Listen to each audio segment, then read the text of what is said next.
Now this was the phone number.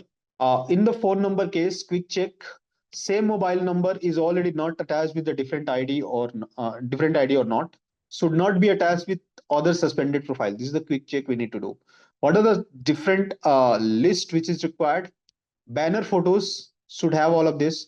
If your profile is of something like shop, like restaurant, clinics, etc. So banner photos works great.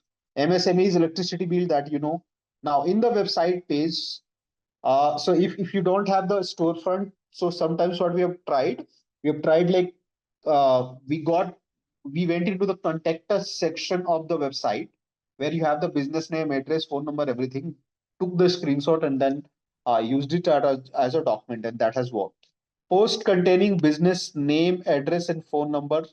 Uh, we can create a post containing these three things, and we can put it, and that works. Blog type website or landing page also works. So sometimes we tried with like one or two people where they were not having a website.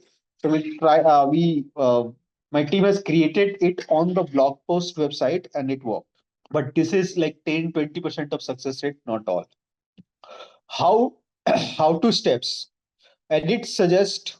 Okay, obviously like what exactly you need to take. So I'm going to record the video of this, like minimum 20 suggestions. So edit suggest is very much required. uh Minimum 20 suggestions from the different device is required to make the phone number live.